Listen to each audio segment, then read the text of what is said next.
1本目ノーポイント、2本目51です。さあ100番台というのがもうずらりと並んでいる中、1本出せば這い上がれます。さあそんな最後ラストマン、これは振り切りで持ってったんじゃないのか。センサーボディ軽いんだね。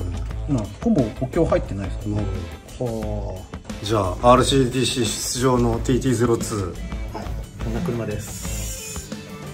ちょっとねバッテリーになんかバッテリーも元気な方と元気じゃない方があるんで、こういう風にマーキングして、なるほど。でそれで走らせて路面の食い具合でこれは変えてます。なるほど。違うんだ。そこまでやんないと結構厳しいんですよ。本当に。なんで路面がめっちゃ食った時は元気な方を使うし、朝一とかで路面が食わない時はこういうちょっとジャックって書いてあるんですけど、なるほど、その弱い方で予選走ったりとかやってます。そこまでわかるもんだ。多分ね、大会でしてみんなわかると思う。なるほど。でもそこまでやんないと逆にこの車じゃ戦えません。なるほど。そこまでやって初めて後ろに立てるようなレベルなんで。バスタブ多分他いないもんね。またね、今年も1台実はいたんですよ。ドリパケの人ドリパがいたんだ。ウッチさんとピットリポートしてて見つけました。なるほど。もうね、これも2013年発売の車だからね。あ、そんなもんですね、ゼロにも。俺の中で現行車だったんですけど、十分旧車でしたね。だいぶ旧車。ゼロワンに関しては2002年とかだから。そう。でもそれに比べたらやっぱり戦闘力はだいぶ高いですね。横加速はゼロにすごくいいんで。なるほど。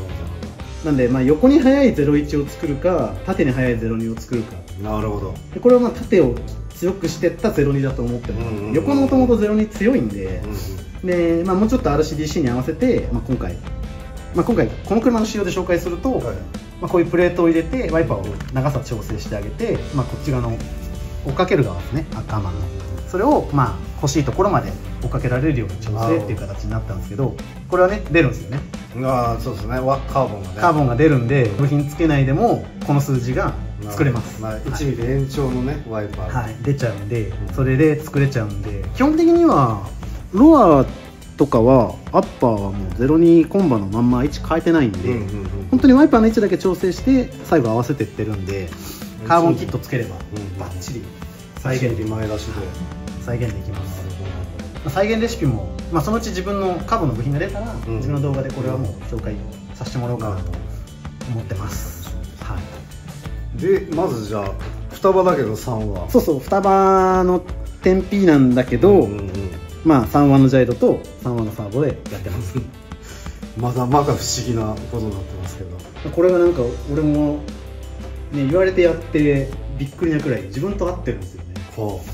なんでなんでしょうね。なんか3話でやってた時って結構過敏に動いちゃって、自分だとこう、まあ、3話やってたユーザーの分かるんですけど、クイックアンダーって言ってハンドル切ってバーってアンダー出ちゃうことがあるんですけど、双葉だとなんかそれが出にくいんですよね。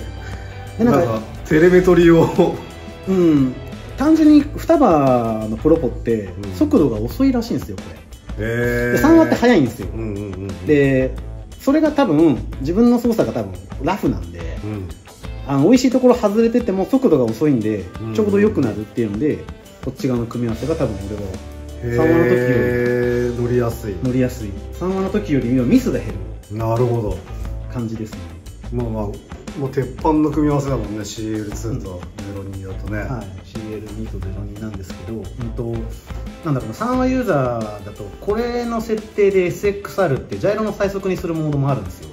それも切ってます。できるんですけど、ジャイロと3話サーボ間は SXR で使って早くできるんですけど、それも切ってまったり方向にしてます。なるほど。基本でまったり使ってこう食うところ出して、で自分のタイミングで切り込んで切れよく走ってるようになるんで、なんで3話ユーザー向きに言うとクイックも入ってます。でジャイロのそのセッティングの方法は潤太君に聞いたんで、なるほど、ここではちょっと紹介できないんですけど、潤太さんがいろいろやってこういう数字でやったらいいよって言って教えて、大したことやってないんですよマジで。で東郷さんの動画でも言ったんですけど、潤太さんはガルムだし、これはまあ02なんで、ちょっとね数字は変えてる、02に合わせてジャイロの数字はやってるんですけど、いじるところは本当2箇所くらい。なるほど。あとは全然いじってないです。でもこれどうやってセッティングするんですか？プロポーズできないです。できないんで、こういうのがあります。そんなのあるんだ。有線でやって、でモード切り替えてこっち、モード切り替えてこっちって両方できるんですよ。ほー、SD かな、どこ行ったかな、 SD 入れといてデータが入ってると映るかな、今行きますよ、こうやってここのボタンを押しながら電源入れるとこうやってセレクトって出るんですよ、でこれでジャイロやるかサーボやるかってやってプログラム変えてから起動させる。はあ、こんなのあったんですね。まあこれね安いんですよ、2000円くらいで買える。なんで双葉ユーザーでもこのセットやってみたいっていう人はぜひおすすめ。まあまあまあ、これだとでもセッティングできないですもんね。それだけセッティングできないです。はい。いちいちつなぐね、受信機変えるの大変ですもんね。そうなんです、そうなんですよ。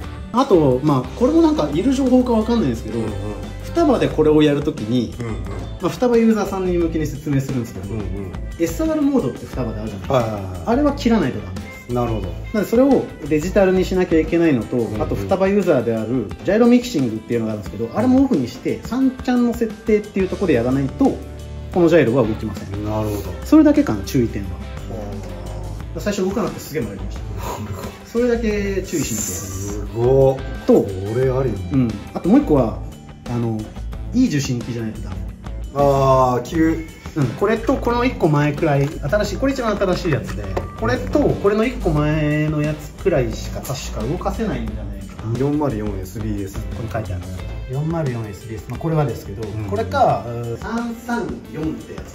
なるほど。この受信機かな、 SR って書いてあるそれ以降のやつじゃないと確かね動かせなかったんですよ。まあ俺この2種類しか試してないんですけど。じゃあAmazon の互換受信機じゃない。全然動かないですね。動かない。はい、それは試しました。なるほど。なんでやりたい人はそれだけかな。なるほど。設定とこれかくらいでいいかな。モーターは13点のタイプ R の、はい、ヨコモのこれもまあ後で言うんですけど、まあ、理由もちゃんとあって、まあタモン君がおすすめして、はい、なんでこれをおすすめしたかもちょっと理由が。なるほど。でちなみにこれはなんかね、俺手に入ったのがチタンシャフトしかなくて、ちょっと普通のやつより回転が落ちないんですよ。なんでまあ手に入るんだったらチタンシャフトじゃない方がもしかしたらいいかもしれない。なるほど。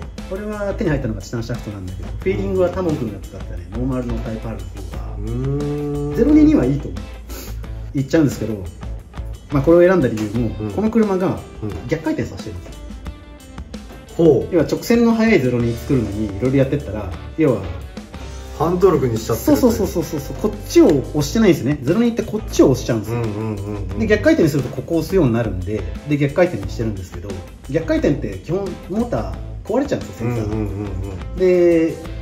アキュバンスのやつか BS とかフレッジとかあの辺はメーカーがやれますって書いてあるんでやれるんですよ。で他はもう当たり引くしかないんですね。なるほど。で俺がね試したモーターは大体ダメで1週間くらいでセンサーいくんですよ。で打ったみたいな感じでガタガタガタガタってなるんですけど、これはタモン君がこれで逆回転やって1月2月使ってるんですけど、ガンガン回して壊れなくて、多分これ逆回転いけますよっつっておすすめされて、で俺もともと BS でやってたんですよ。アキュバンスの BS でやってたんですけど、それが壊れちゃって急遽、でも直してる時間もないし転がるいいモーターねえかなと思った時にタモン君言ったからこれ買うしかないんです。これ買ってでこれを選んでるんですけど、これがまあ大当たりで。はあ、じゃあ逆回転にも耐えうるし転がるし結構いいです。まあ02はねデフの向きでどうにもなるからね。そうなんですよ、そうなんです。0102はデフの向きでどうにもなるんで。マジかよ。それもおすすめです。すごっ。確かに制トルクがね悩みの。そうやっぱりレスポンスよくなってくるんで、操作に対してこっち側を押してくれるんで、あとはなんだろうな、 RCDC って基本的に右コーナーが多いレイアウトなんですよ。ってことはまあこっち向きに走るじゃないですか。こっちにハンドルかけてた方がいいじゃないですか。まあ当然旋回早いですよね。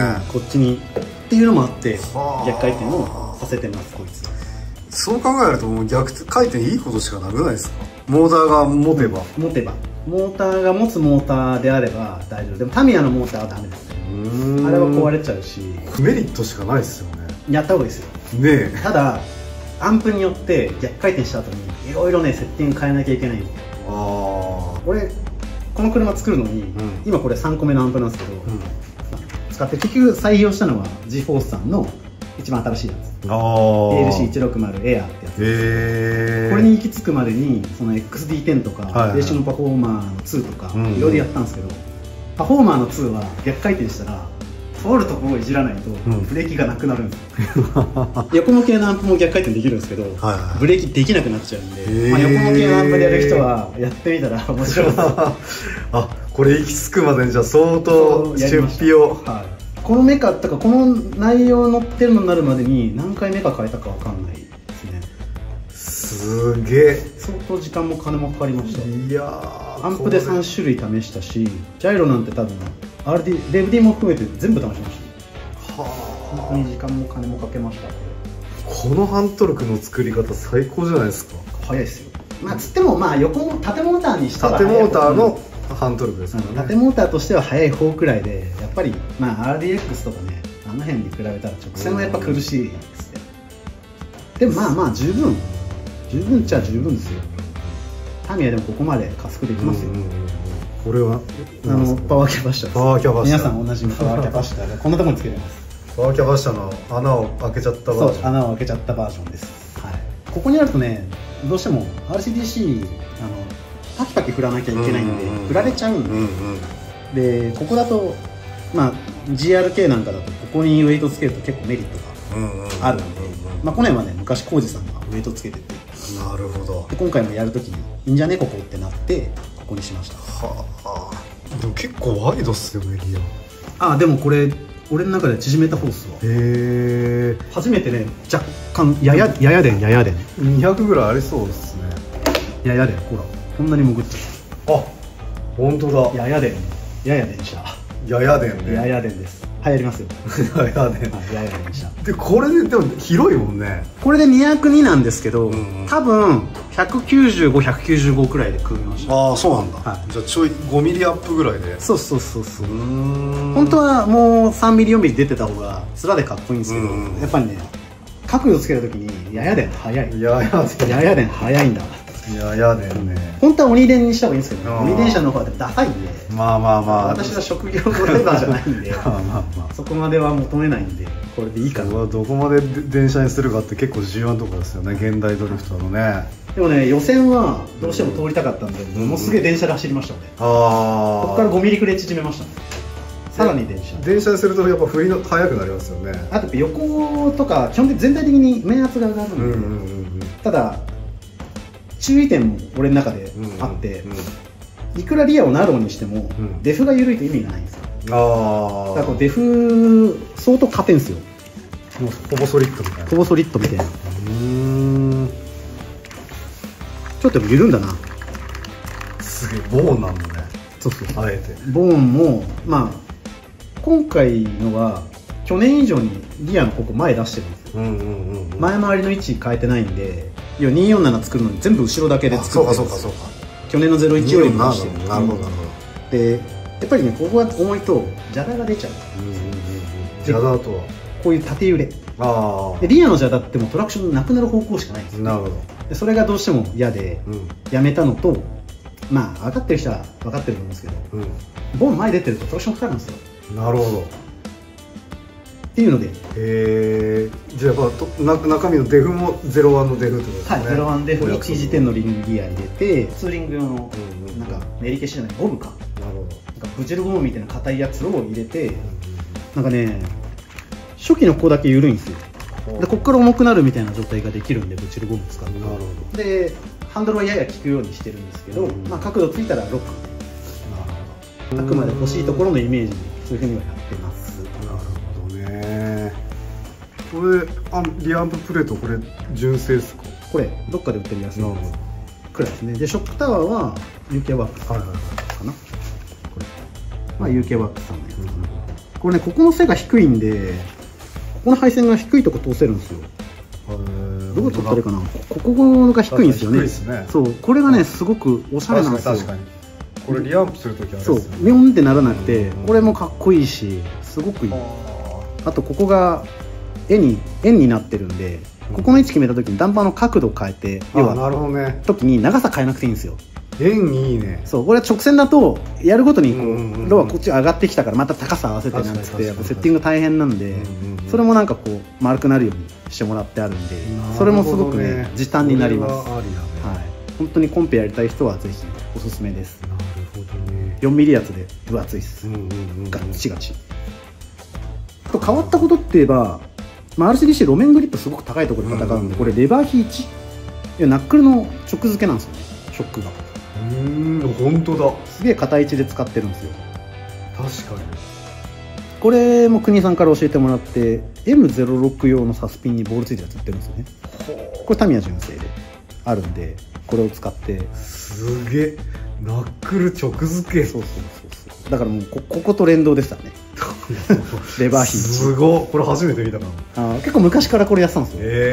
ピロボールがちゃんとついてるんですね。そうでこれもただ路面グリップが高いところは有効かも。低いところはやっぱこれだとサラッサラになっちゃうんで。まあだって実際めちゃめちゃ硬いっすもんね。これ押したら分かるぐらいなんでこんな硬いのっていうの。本当だ。硬いでしょっていうのでやってます。RCDC 路面グリップめちゃめちゃ高いんで、これでちょうど稼げるぐらい。これより柔らかいと今度負けて蹴らなくなっちゃうんですね。よっぽどそれこそあれだよね、 8.5 とかじゃないと多分食っちゃうもんね。食っちゃいますね。ちなみにギア比はこれは 7.44 です。スパートピン用は変えてある。なるほど。純正より若干ハイギアにして、要は横を速くしてるんですね。で見るといろいろね全部やってあるんですよ。アッパーの取り付けもちょっと変えて下げてあったりとか、長く使ったりとか、この辺も角したの。そう角度もちょっと変えて。本当横特化なんで。これもなんでこんな前出してるんですか。これ違うんだ。これね、こう前に出さないとガタでトーアウトになっちゃうんですよ。なるほど。で前にこう出してるとこう上がるんで、グッてやった時に遠い方向に引っ張る力が生まれるんで、それでこれちょっと伸ばしてるだけなんです。なるほどね。これがこう向きになっちゃうとストロークするとトーアウトになっちゃうんですね。っていうのでやってます。この背骨はおしゃれです。おしゃれだけ。全く効いてない。緩んでるんで。なるほど。偽装です。偽装。はい、内装です。ボロっちいんですよね。何にもないと。まあバスタブ感ですね。でビスつけときゃおしゃれだろうみたいな。なるほど。で自分もともと実写でドレスをしてたんですけど、ドレシャってやっぱドレスアップ感なんですよ。見られてもいいように。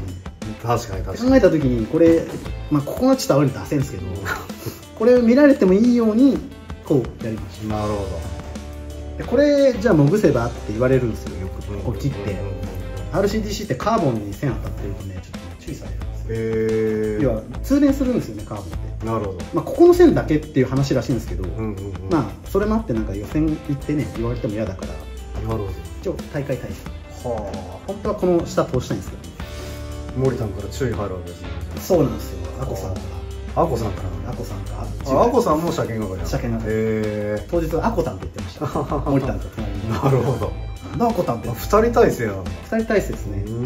森田は何見たの？車重とそんなもんで。なるほどね。アコさんがこう中見たりボディの裏見たりとかいろいろ重点的なのやって、そう今回は。RCDC 今回から、ボディの車検っていうかボディの車検完了ステッカーと、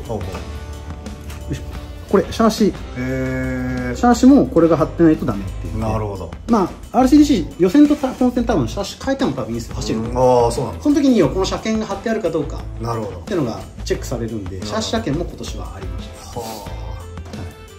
あとはいろんな東郷のイベント行った時に遊び行った時に劇団志麻さんとかシルバーとか貼ってたりとか。あとこれダニエルさん。ダニエルさんどこで会うんですか？東郷ですね。東郷ね。もらったんで貼りました。なるほどね。せっかくなんで。ちなみにこの4200ってほらほぼ3800じゃないですか。これ4200の方がいいんだ。いいことに気づきましたね。これハイボルテージなんですよ。違うんだ。元気がいい。月を良くするのもあるし、俺これまたいいか悪いか分かんないですけど、ハイボルテージで使ってないんですよ。バッテリーダメになっちゃって、で買うんだったら値段そんな変わらないからこれでいいやと思って買ったんですけど、でもやっぱ全然ハイボルテージの方が 7.4 ボルト充電しても元気そう。7.4充電なんだけど元気。一緒 3.8 で充電してるんだ。それはまあ弱めに、なるほどね。強すぎもあれなんで、はい欲しい電圧合わせて調整はちまちまやってんすよ。なるほどね。純正のバッテリー抑え。このね、なんか俺本当前日につけたんですよ。へえ。あねえと思ってやべえってなってなくてどうしようって言ったら、これがなんか引き出しから出てきて切って穴開けて何気に切ってるもんね。そうだよね。当然だってリポなんで。ここにあるんで本当は、うんうんうん。なんでここに切ってここに穴開けてザグってフラットにして、すげえ。純正でショートっぽくなって確かに確かに。いや純正っぽいわ。なるほど。いや乱れていいようにうるさくから確かに確かに。あともう一個すごいマニアックなとこ言ったら、これホイールなんですけど、前後で硬さ変えてます。硬さ変えてる。はい、これあれです、ハヤテ。ハヤテ。へえ。ハヤテで、ハヤテ硬さがいっぱいあるじゃないですか。でいろんな種類試して、こっちは一番硬いやつ、でこれが1個柔らかい。スーパーハイトラクションとかだと今度前出なくて、なるほど。でなんかそのこれもセッティングの一つですね。柔らかきゃいいってもんじゃないし、硬けりゃいいってもんじゃないんで、ノーマルから全部試してって、これが一番自分の指に合ったんで、一番硬いのとは2番目に硬いってことですね。そうですそうです、でこれが前後同じシルバーのやつつけちゃうともうかかっちゃって転がらないんですよ。なるほど。フロントもなるだけ転がすように固めでね。固めで転がすように走るように作ってあげて、あとはまあスロットルに合わせてこう突きがいいところで、なるほど。食いすぎてもダメだし食わなすぎてもダメだし、その辺はまあオーナーの好みもあると思うんですよ。なるほどね。これが絶対いいってわけじゃないですけど、まあ自分に合わせて作った車なので。バズは実際どうなんですか、タイヤ。トップラインよりやや食わないくらいでしたよ。あ、そうなんだ。はい、旧バズの方が食うかな。縦横バランスがいいんで、ポンってつけて使いやすいですね。なるほどね。バズアンダーが出ないですから。おしゃれに3ピース全部3ピースにしましょう。確かに。うわ、すげえ。よく見るとみんなめっちゃ七色にパンチですよ全部。